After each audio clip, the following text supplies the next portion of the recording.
Welcome to our World Our Power show. I'm Lady Pauline and my partner, Mr. Glenn Greenwich, the Honorable Mayor of Southern Boulevard. Can't. Okay. How is things on Southern Boulevard this morning? Um, Starting to pick up. There's a couple more shops have opened up and that haven't been open for the prior stay at home. Okay. So things are starting to come back, Hmm. and just want to keep encouraging them because we know that there are quite a few small businesses are going to be impacted negatively by this virus. So we're Yes, yes. supporting them as best we can. I would like to invite our guest on. We'll start with the Bridge to Life. I have Okay. Catherine Donahoe. Did I pronounce it? Hello. Donahoe. Ho, ho, ho. Donahoe and Okay. Francis. Francesca. Francesca. Italian. Okay, Francesca. And I have with me Dr. Simon from EARS. Welcome everybody to Our World, Our Power. And today's show is basically on mental health and when people need help, who do they turn to? Because we're in a crisis right now, so we want to talk about when in need as for help. Who do people turn to? Okay, so Okay. um, whoever wants to start first. Let's start with the ladies. All right, go ahead. Oh, okay. Tell me, Okay. tell me about your program. Okay. I'm Kathy Donahoe. I'm the president of Bridge. I've been with the program for over 28 years when it opened back on Bell Boulevard. We are here solely to give women life affirming choices for their children, for themselves and their children during this pandemic. What that means is a young woman could come in. She might think she's pregnant and she wants to get a free pregnancy exam, free pregnancy test. And whether or not it's positive or negative, we can still help her one way or the other. We can continue to give her help through material assistance and counseling and help her. We don't make any choices for anybody. We help her make life affirming choices as opposed to going to an abortion facility where that's not going to happen. And we know that. And especially in the neighborhood that we serve, the Diocese of Brooklyn, plus all the outskirts of New York City, and where the abortion rate is the highest in the country, in Jamaica, Queens, in that area, and that zip code is the highest, especially amongst Blacks and Hispanic young children. So the mother's womb is supposed to be the safest place for a child, but we know that that's not the case. And we hired in January, Francesca started with us, and just this week alone, we've had 3 baby saves. Oh, So we're that's very, wonderful. very, very excited. These women were going into an abortion facility, and a counselor outside sent them to us. And Francesca, I'll let you tell this couple of stories because she's been on the front lines. She just jumped right into this pandemic. What a way to start as executive director of any place. But Francesca, why don't you tell a couple of stories of how we're helping during the pandemic? Well, I mean, for the girls that are facing these unplanned pregnancies, it's really about giving them information so they can make informed decisions. A lot of times women feel like we have no choice. We have to do this or we have to do that.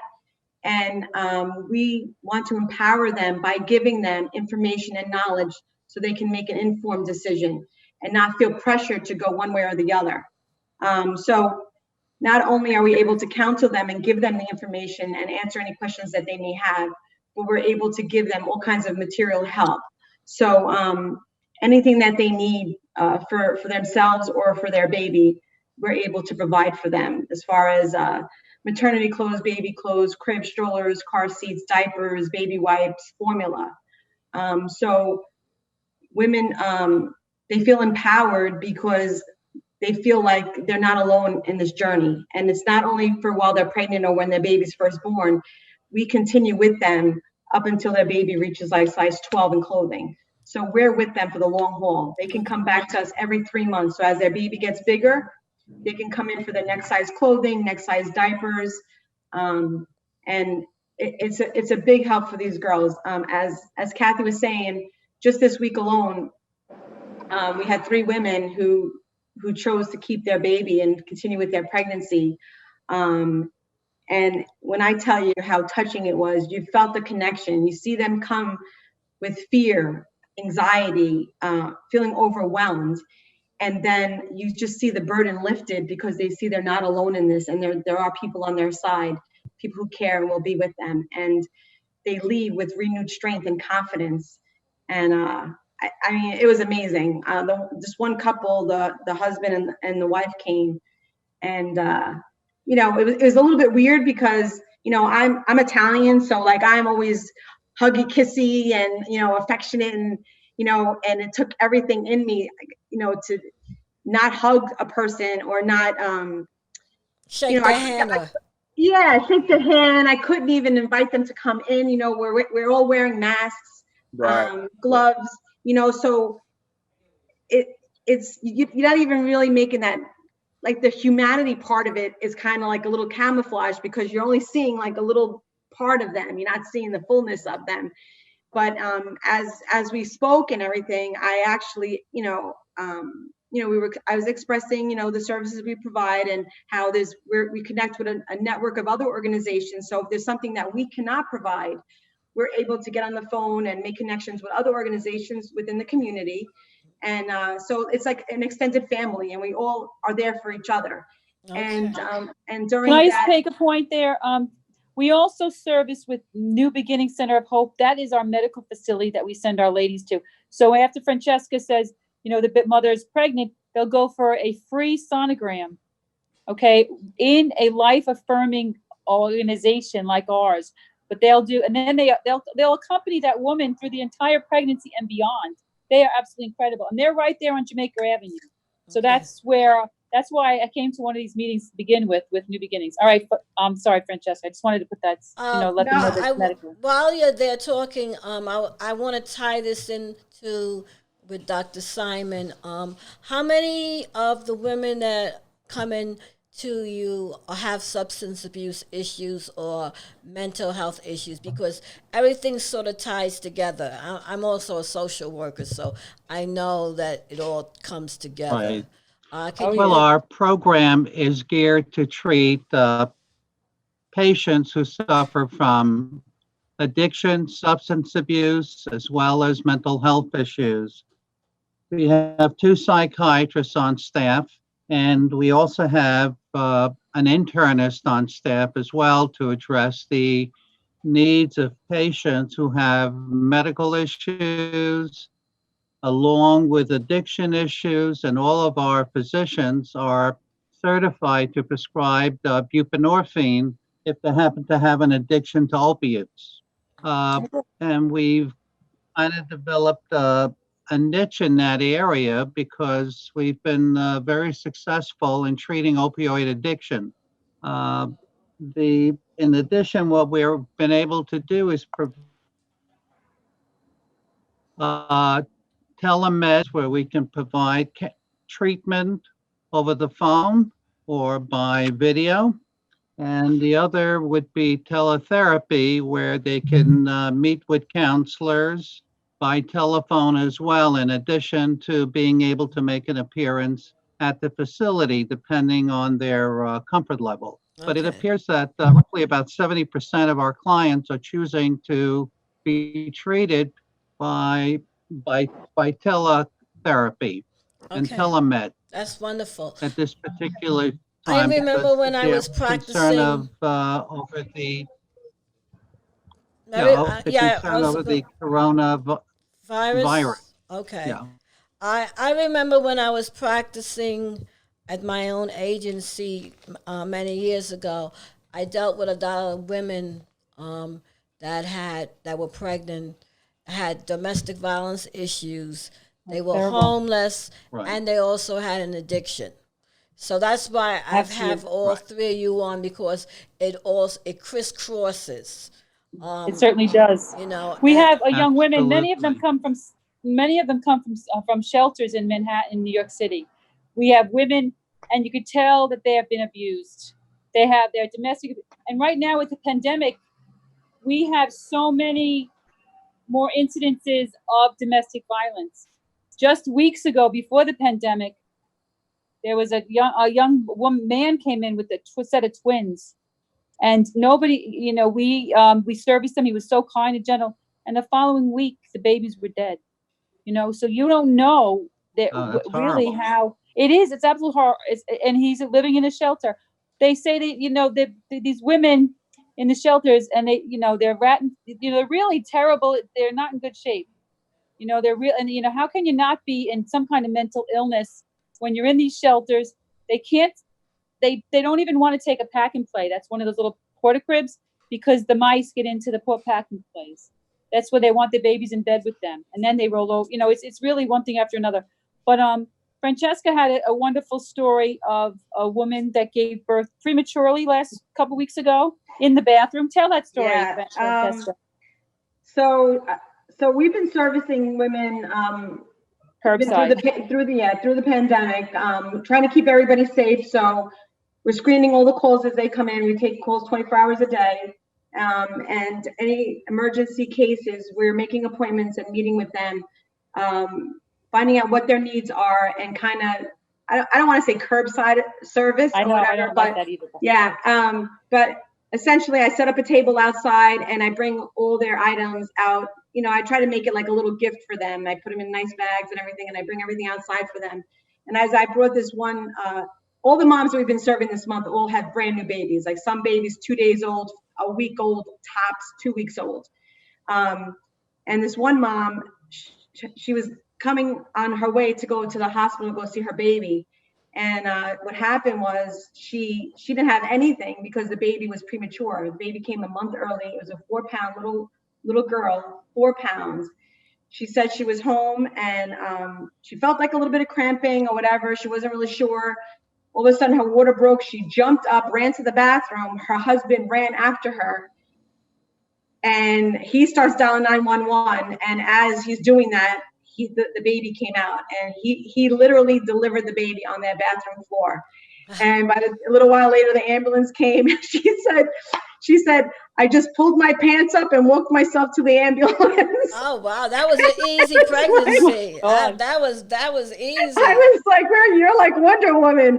You're gonna be Wonder Woman for Halloween. I mean, Now you said that you offer services in Jamaica, Queens, because Yes. I remember meeting you at Starbucks.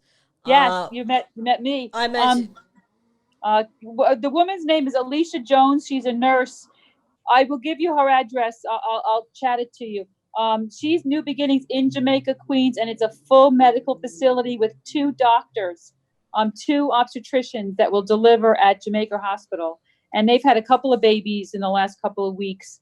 And, they get some people even from JFK because there's trafficking. So their volunteers know how to find a girl that comes and is being trafficked. So that's because they're close to JFK.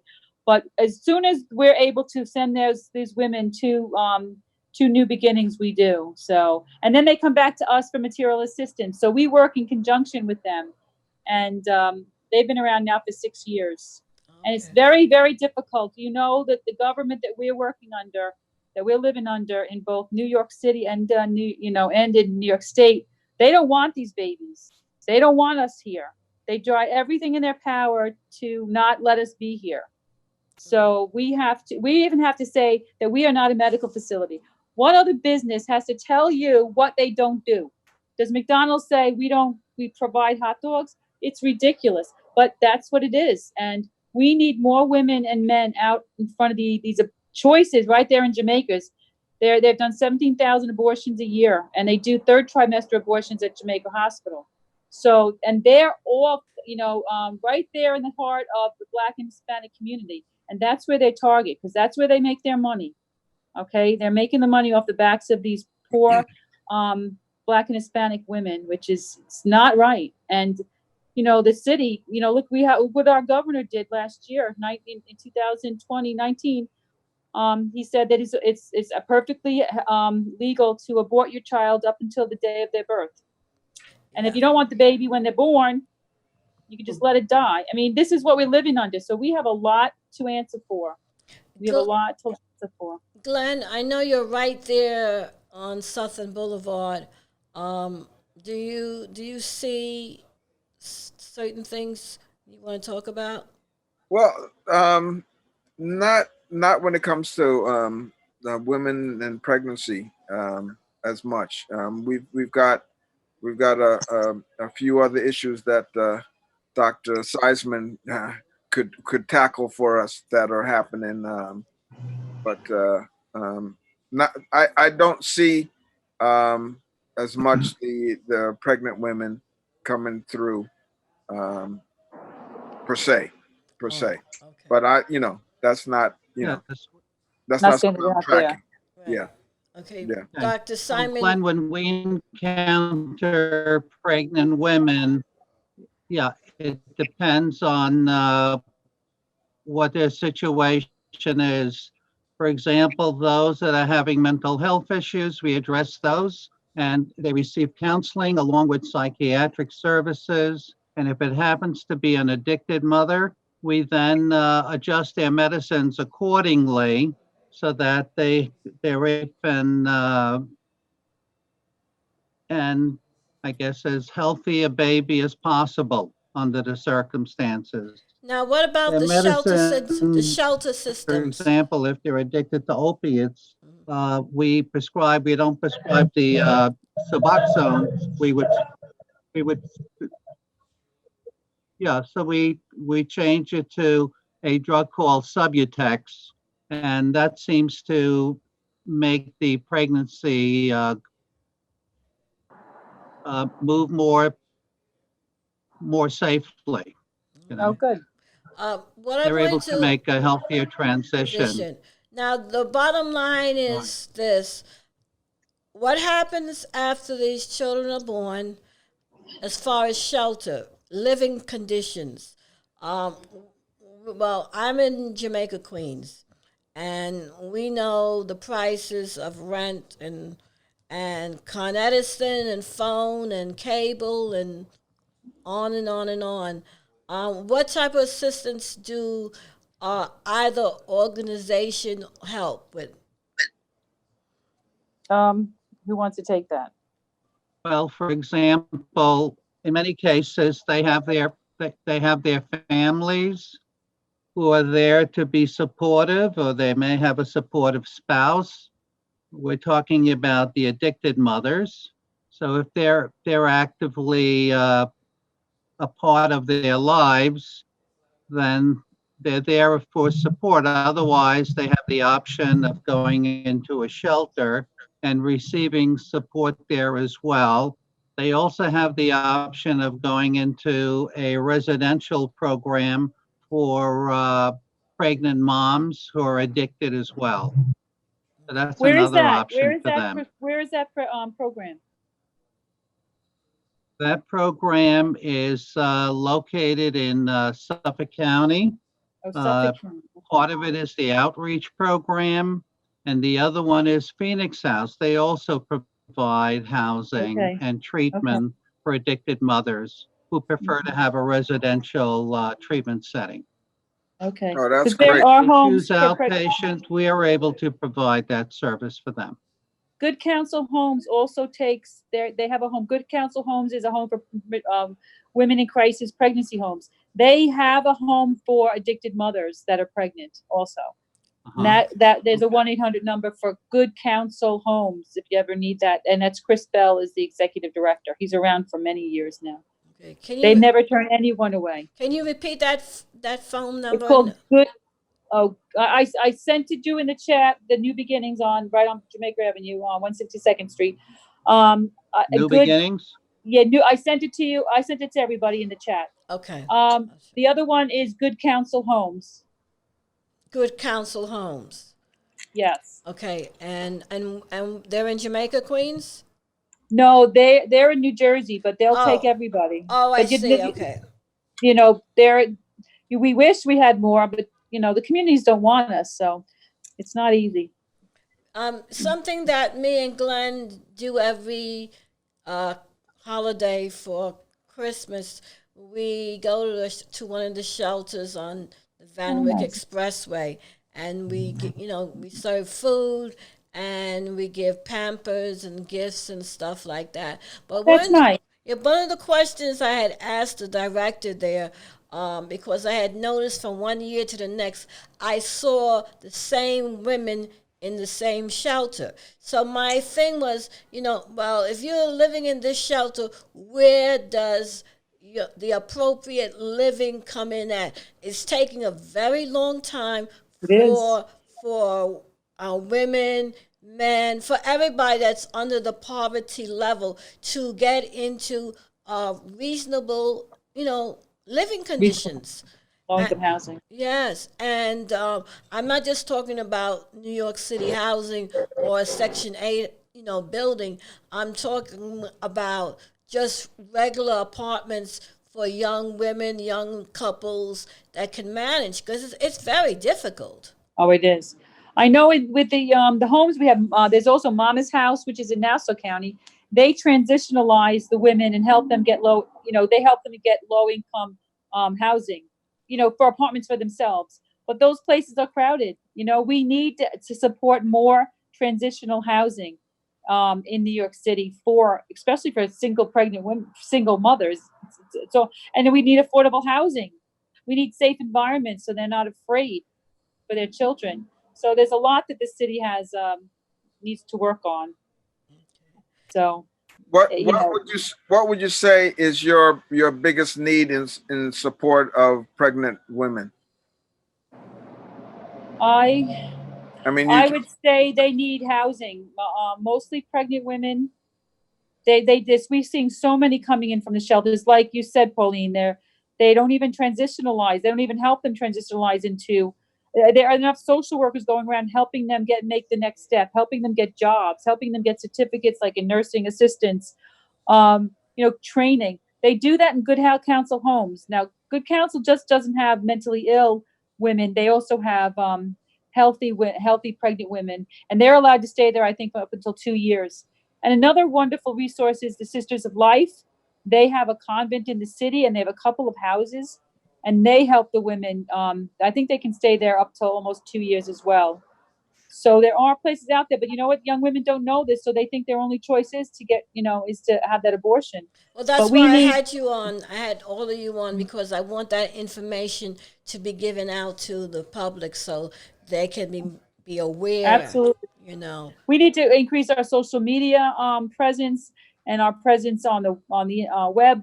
We're hiring somebody now to help us with that. And plus with the pandemic, all of our donations have been down because we count on a lot of churches and different congregations. We do baby bottle campaigns, which people fill up the baby bottles. Somebody talks about it. Our program, but you can't go now into a church.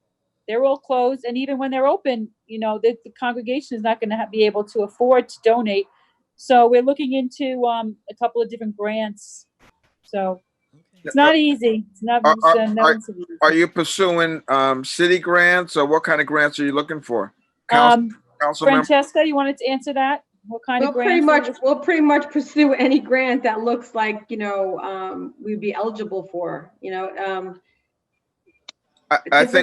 I think one of the areas you certainly want to produce is city council.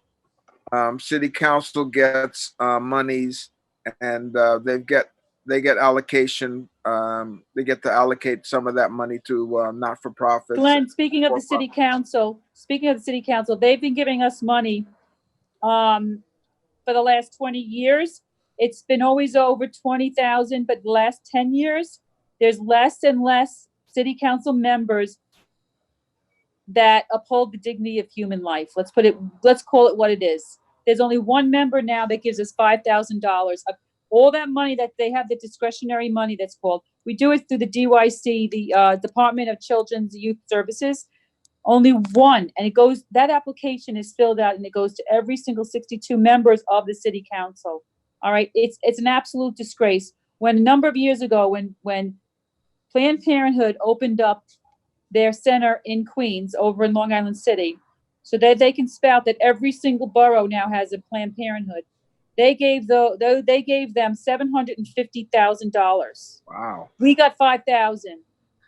$750,000, and not one of those city council members would take out an ad in our journal for our once a year dinner dance. That's the only way, really, that's where we raise our funding. Not one of them. And I called just about, I'd say about 20 or 30 of them. The super, what do I want to say? Super Democrats will not even go near it. And the one person that gave me money, because I support you, but privately, but I can't go near you publicly because it'll kill me politically. I said, does anybody have the, that they were born with to stand up for life? I'm tired of hearing it. I want to bring my moms and their babies into city council. And once it's up and running, now that I have an executive director in the office, I can go out and do these crazy things to get the attention of these people. Somebody has to know what's going on. That's true. But but thank you, Glenn. Is there any other city grants that you know of? Because I see Francesca writing them down. Well, you always want to look at your state senators and assembly. No. Cuomo will kill you till the day you're born. We used to get, oh my God, don't even get me started. It's not now even that the Senate, and we lost the Senate. Now he does whatever the heck he wants. King Cuomo does whatever the heck he wants. It's not even funny. It's really scary, but it's true that he's abortion is legal up until the moment of birth, and now he extended it like it could be a discussion after the baby's born. It's horrible. There should be no discussion. Oh That's not an issue. It shouldn't be an issue, but and when we talk about Planned Parenthood, like it sounds wonderful, like right, Planned Parenthood, but then when you get deep into it, it's not. It's so they use words of illusion, like it's they don't help you with anything except abortion and contraception, like things that they are going to make money off of. I've called Planned Parenthood for clients in the past and said, hey, I have a mom that needs diapers or a crib or whatever, and they're like, we don't do that, we don't provide those kind of services. So it's just it's really sad because a lot of women think that this is where you go because it sounds so wonderful, Planned Parenthood, and it's not. Well, one of the things that I've always, as I said, I'm a social worker. My clients used to come to me and say, well, it's not that you are not the one that's having the baby, and you're not the one that has to raise the baby, and you're not the one that has to feed the baby and clothe the baby. And I said, you're absolutely right. And these are issues that we are not discussing on a regular basis. How, if you even want to have the baby, do you have the means to take care of a child till they're 21? Or if not even older sometimes, But I'm saying legally, we are not prepared. A lot of young mothers and even older women are still not prepared to deal with life on life's terms, as they say. Okay. But that's more of a reason. That's why we have an obligation to help those in need. That's just confirmation. That we have a responsibility towards these people when they're struggling, when they're going through tough times. We should never turn our backs on them. More of a reason to be there for them. And we have to get involved politically. We have to. People just can't sit on the sideline and say, "Gee, how did that person get elected?" So few people even vote in New York. They just say, "Listen, we don't even stand a chance. No one's going out to vote anyway." But we need affordable housing. We need affordable daycare. We need affordable employment opportunities. Plus, we need a good sex education in the earlier classes where there's dignity of human life is tied on into the teaching. You look at the curriculum for sex ed in our New York City, and it's deplorable. It's absolutely deplorable. Francesca and another member of our board just got invited. And it's a shame that we can't get, you can't go to schools now, but to a Catholic high school, and we've gotten invited to other places that we can finally tell our messages. These young people are not hearing that you should respect one another, respect your body. They're not hearing that. They're hearing, here's some tools, you can go out, and I'm telling you, and I know people that are the executive director of Planned Parenthood, and she stepped down. She was the woman, and this is Abby Johnson. Abby Johnson she was a director of Planned Parenthood for 7 years. She was witness to over 22,000 abortions. Okay. She said she was the young woman that would go into the schools as young as not even the middle schools, the third and fourth grade. Okay. And talk to the girls about sex, because once you get into them and getting indoctrinated into that, to exploring your body and to doing what you want to do, they talk to them in junior high school and high school. So they want them on birth control by the time they're 13 and 14 years old. And in New York State, you don't have to tell your parents. Right. Your parents are not going to understand you, but you can trust me. So then they're having their first abortion by the time they're, graduate from high school.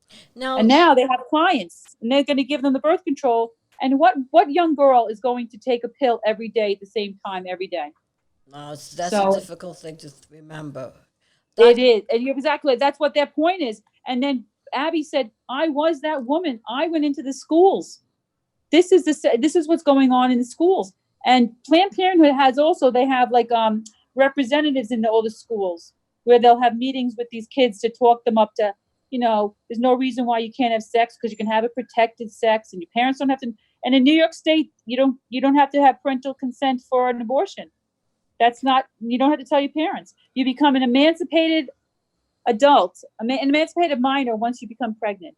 So your parents don't have to know anything. So you're saying that if I'm a young girl and I'm under 17, yes, I can have an abortion without my parents knowing? You can have one at 14.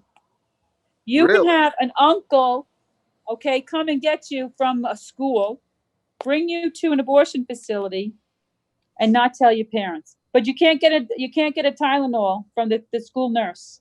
Right. All right. Another initiative we're starting, and they're trying to get into York College as well.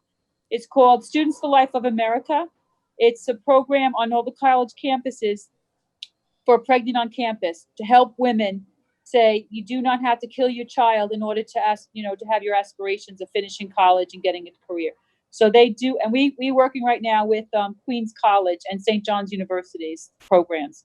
So I would love to get into York College with I would think with Alicia, because she's closer to the closer to the school. Right. And they have a real hard time in Queens College. The woman that started it, I give her so much credit. She had to threaten to sue the administration because they would say absolutely not. It's too controversial. But you know what? She won. She took the Alliance for Defending Freedom, went to the administration. They were all set to go to court. They said, no, we'll let you have your organization. So, and then this young woman years ago, her mother was very close to aborting her. She was a single Black woman, and she decided not to. And this woman is aspiring to do some great things, this young lady. Now, and so, I don't mean to cut you off, but I wanted to ask Dr. Simon something. Sure. I know with substance abuse, because I'm also a CASAC. We go into the schools and we educate, the young people about substance abuse. Why can't we come together as a whole? Because they all go hand in hand. Like if you're on drugs, you're not thinking clearly. You may make irrational decisions about who you have sex with. So it all comes together. That's why I had you all three on the show today, because it all comes together. And then, you get involved with the domestic violence because he doesn't want to, be a father. He doesn't want to take care of the kids. He doesn't want the responsibilities. So now, you have like a whole system of issues that you're dealing with. And I know of myself, I've done counseling, I've done case management, I've done domestic violence. They all interact, and I was just wondering, is there a way that we can make it work as a curriculum? On the curriculum. Well, I would love to. Go ahead, Doc. Go ahead, Simon. Simon? Yeah. Essentially, I can't hear you. Glenn, can you hear Simon? Essentially, what happens is, in many cases, if you have an adolescent young man or young woman, generally the family steps in and they end up taking responsibility for that child, assuming that he decides to have the child. And Sometimes the grandparents get involved, and this is generally how they're able to allow the child to continue their education while the family provides support and care for the baby.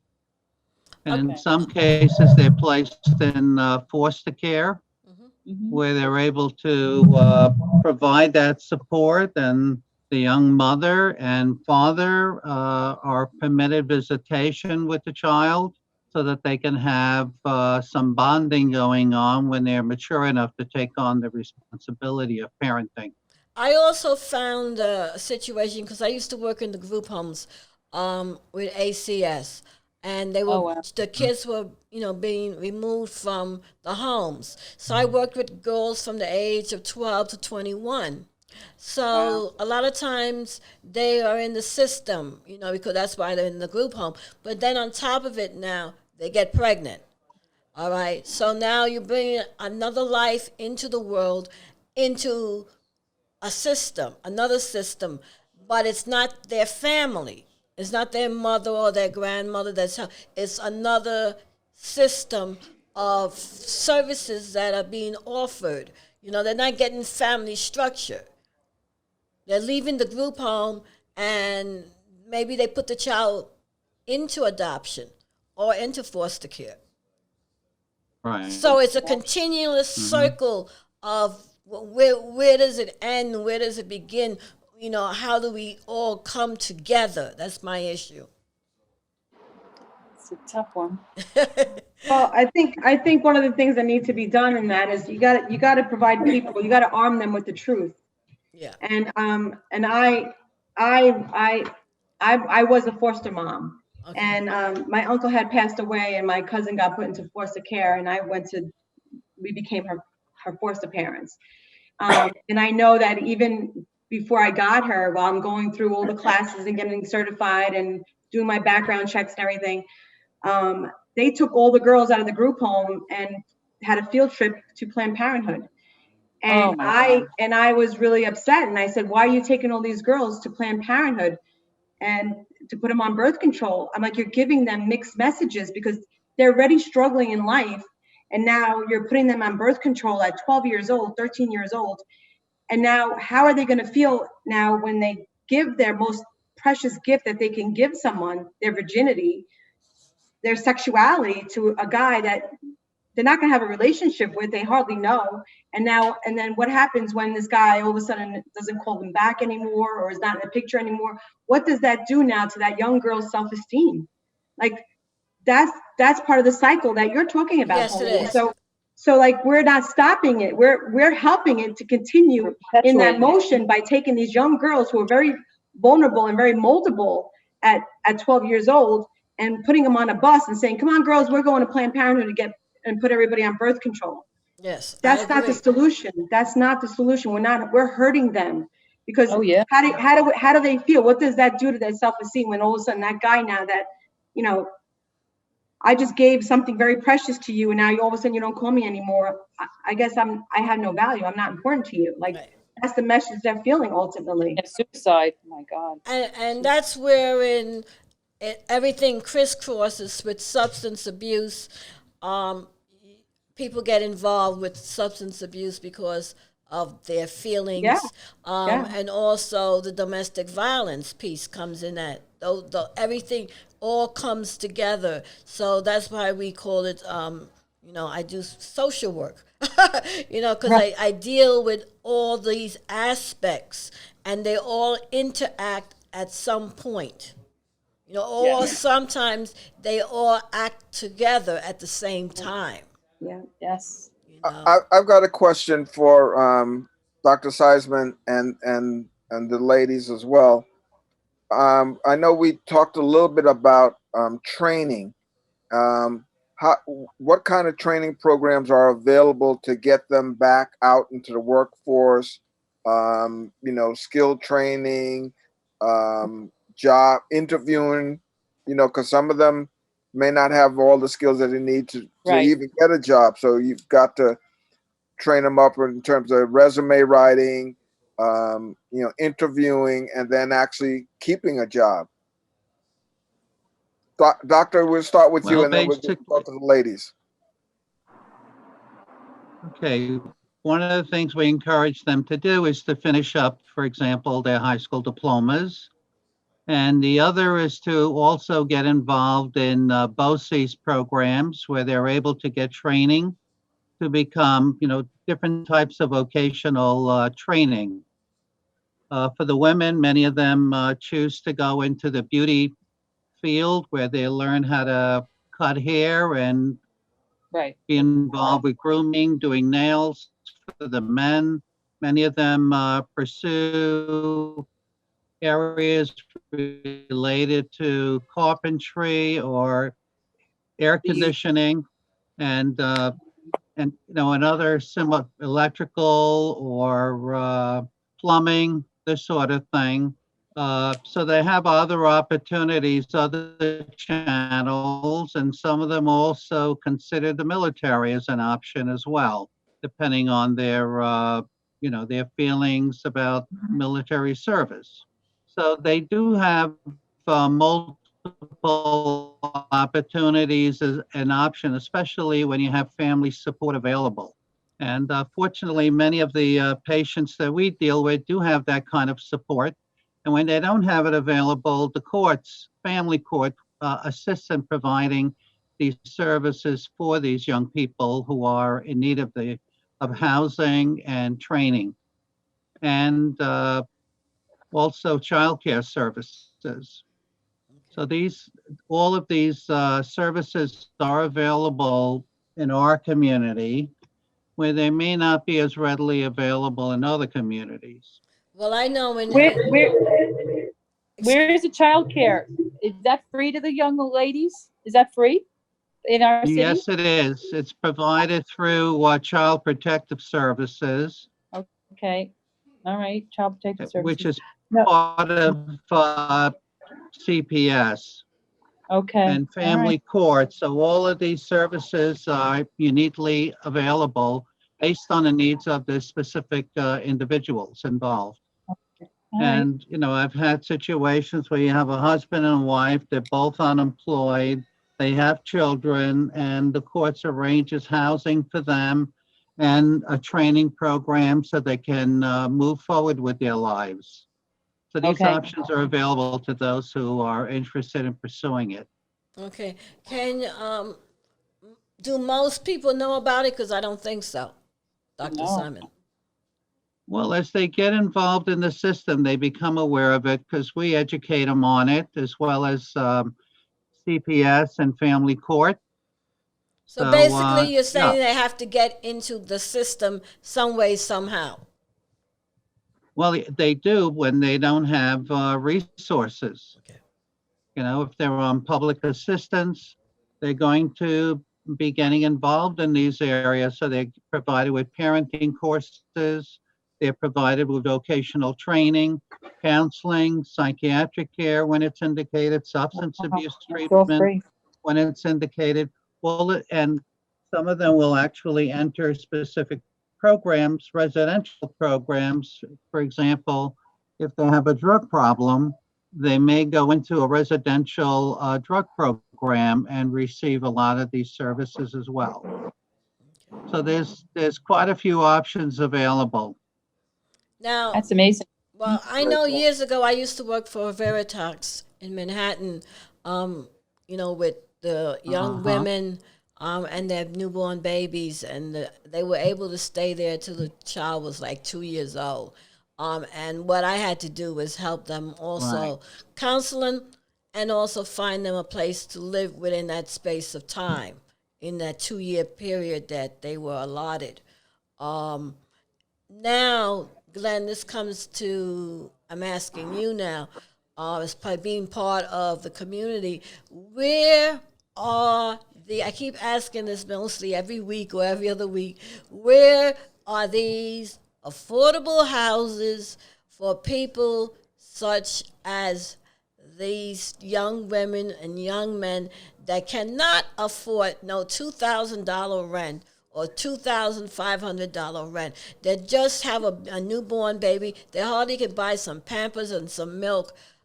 where are they going? What are the options, Well, Glenn?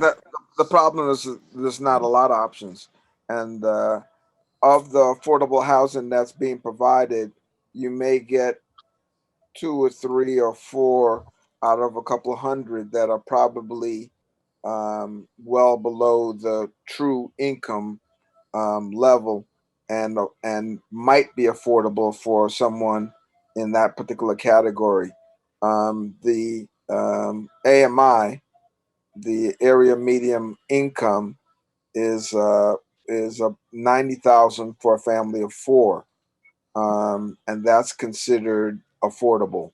And so, if you're not making that kind of money, um, you know, half that or quarter that, you're now basically not, your income knocks you out of even being able to afford the affordable income, Oh, and wow.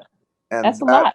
yeah, that's a lot, and part of that is because the incomes that are included. So you've got Westchester and you've got Manhattan Mm. inside of those numbers and those federal numbers. So of course that's going to skew that the income level up, Right. and Yeah. so you really have an issue with providing for anybody that's making you've got family of two or three or four that are only bringing in 30 or 40,000 for the whole family.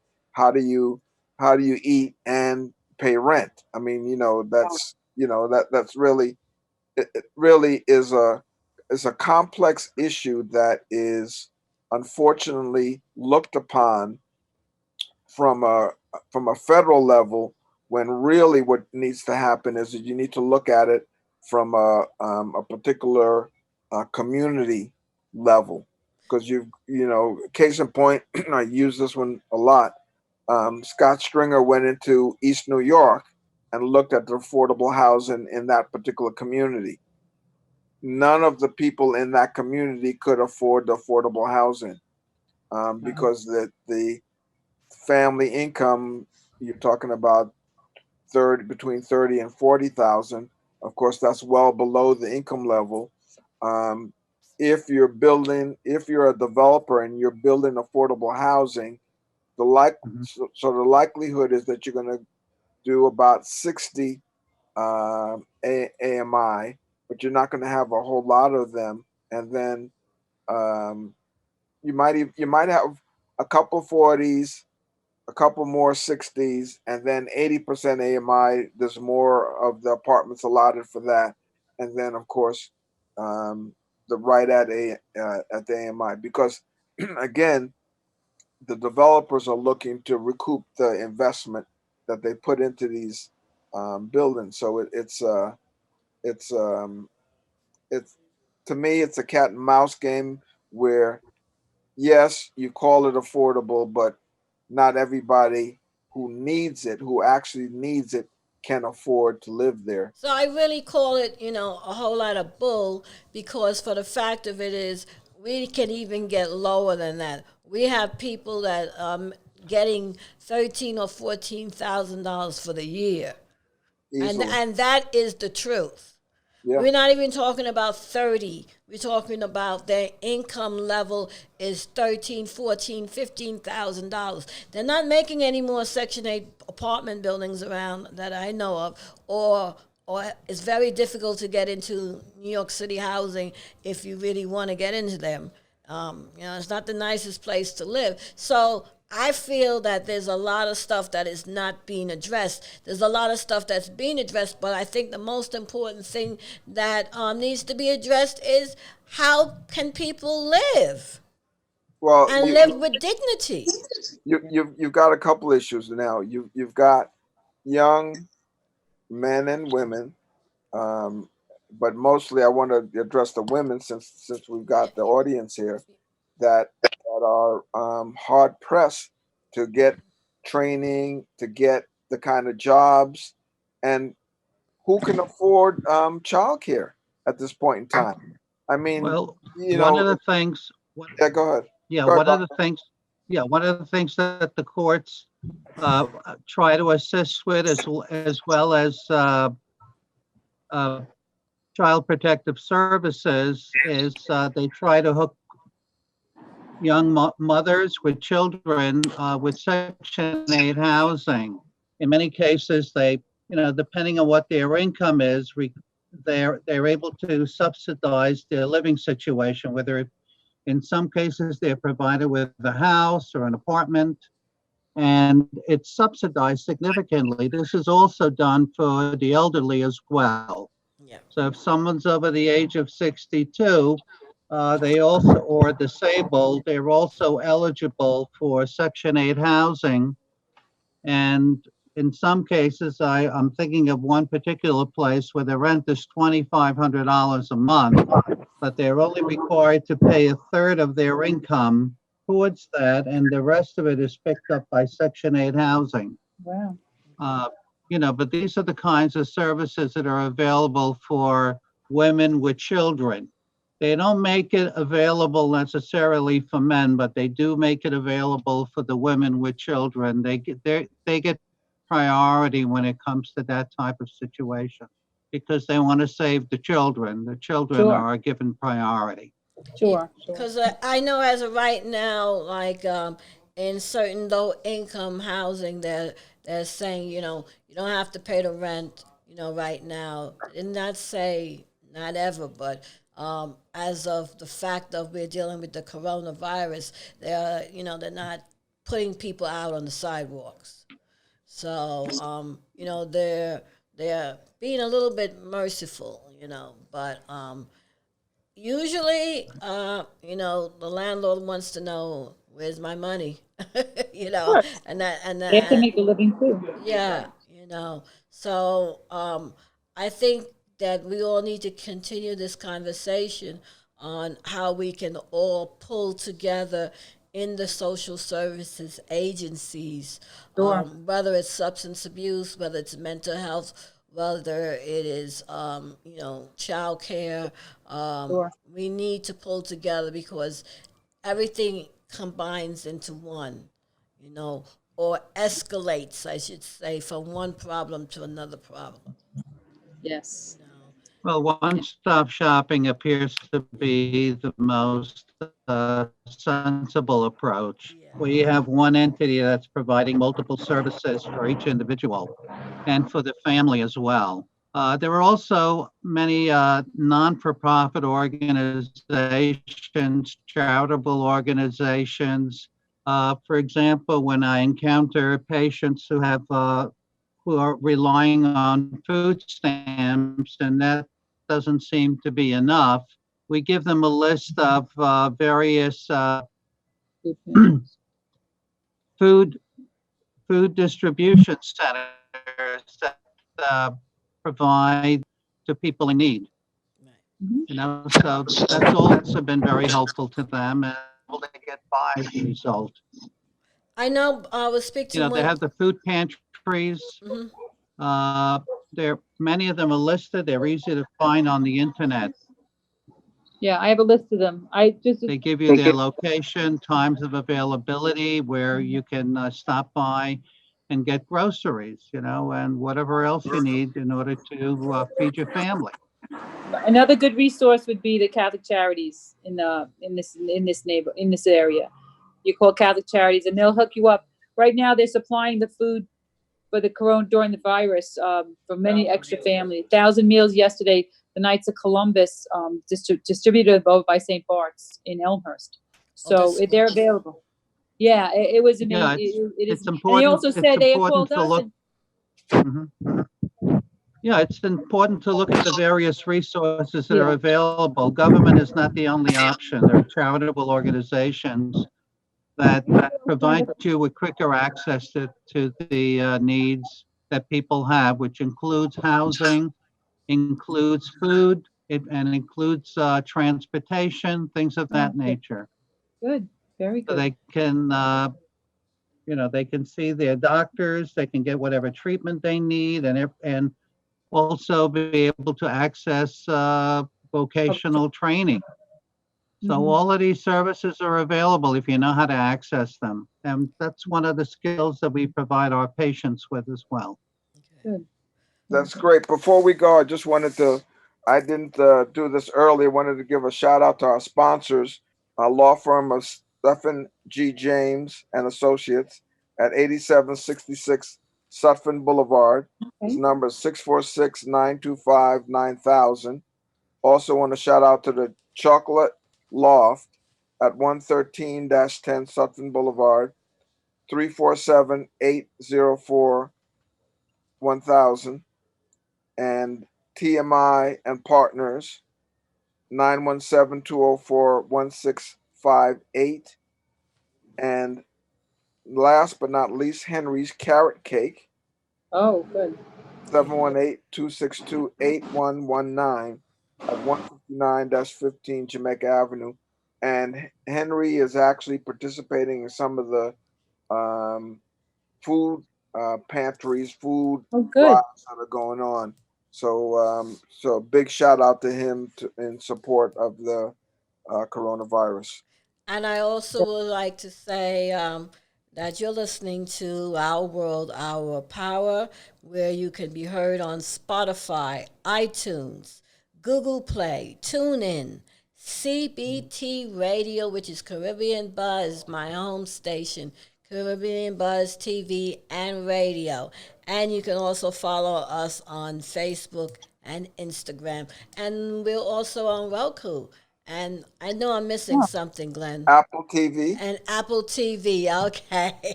If I wanted to see this now again, I just have to go to your Facebook page. It's Facebook Live. I see that. Yeah, you can when we'll let you know when we're going to be putting it up Oh, okay. Please on do. YouTube. Yeah, that'd be great. Um, And we'll put it on our website. We'll put it on okay. our website as well, and we'll circulate it so you'll get Yes. more people Yes. next time. Okay. I would like to thank all my guests for coming on today, and I Well, hope well, that before we go, For Pauline, inviting us. I want Dr. Seisman to talk take a few minutes to talk about his father-in-law and the the situation that occurred with the twins. Dr. Seisman? Dr. Simon, can you hear us? I don't know. I, If, Yes, I can hear you. okay. Well, my father-in-law's name was Philip Kahn, Kahn, and he was a sergeant in World War II, and he was attached to the Army Air Force, where he was a co-pilot as well as a crew chief on a B-29 bomber, and he was assigned to the Pacific War Theater, and specifically he was in Iwo Jima, and they flew quite a few missions over Japan where they did quite a bit of firebombing, and eventually the atomic bomb was dropped on Hiroshima and Nagasaki, which eventually led to the end of World War II. Because even after the Germans surrendered, the Japanese continued on with the war until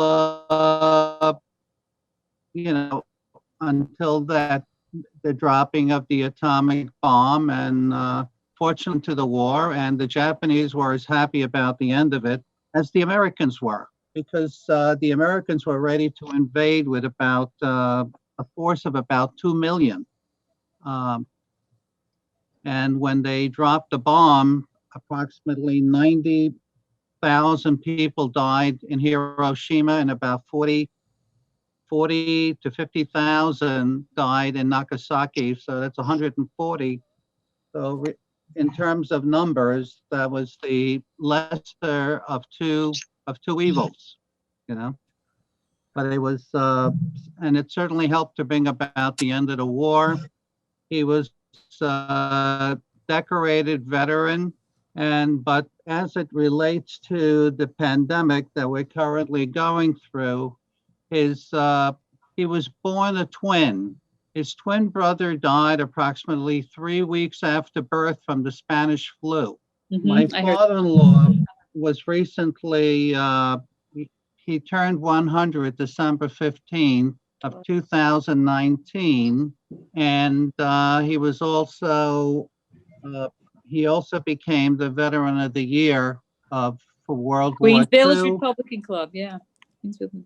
And so I'm sure some of you probably read some of the articles and saw some of the news reports that came out. And Yes. essentially, they refer to him and his twin brother Samuel, who died at age 3 weeks, as the pandemic bookends. I Twin know, I heard bookends. that. Yep, I saw that. Here, his brother died of the Spanish flu, and he died Of from this. the We, corona Dr. Simon, I'm also virus, a board member of the Queens Village Republican Club, and Phil Orenstein was Yes. at his funeral. We interviewed him just like we're doing now with us, and he was so thrilled. I think maybe you were part of that interview because somebody had to help him. Phil Orenstein did the interview, and we gave him a virtual Veteran of the Year award with his other Yes, I was commentary. I was there. I was Yes. there. I was supposed to sell a bunch of tickets. I was there too. And I had But it was Phil on my show this wonderful. summer. I had him Well, on. he was Yeah, the full He's a father-in-law, character. yeah. I'm gonna have him on in the next couple of weeks again. Oh, good. and Yeah. He good. Wonderful right, story, though. and Wonderful story. he got the, also because of the pandemic, they only allowed 10 people to attend the funeral. Here Yes. there were so many people that wanted to attend, but we were limited to 10 people, which included the minister as well as the the director of the funeral parlor. So that limited it Oh, to okay, to 8 8. family members. Yes. So then in addition, they had a separate ceremony just before the burial ceremony. They had a military honors. Yes. They had the honor guards, and they also had his casket was draped with the American flag, and they also had an honor guard who blew taps for him, live Wow. taps in addition. Wow. So it was a very beautiful, extremely well done, and the respect and dignity that was bestowed upon him and the family was very much appreciated. Um, but the fact that it was limited to 8 people, the way to reach out. We had so many different people many different reporters who wanted to celebrate his life and his contribution to our freedom Before we as end, the Veteran of the Year. Before we Right. end, Simon, I want to talk. Glenn, do you have the Dr. Simon's book with you? Can you? Oh, It's very good. entitled Successful Heroin Opioid Addiction Treatment. Let me see if I can. There you go. I see it. If It's you Got can very it. good see it. shape. Hey, did Phil And snag you to come to our meetings? One to our meetings?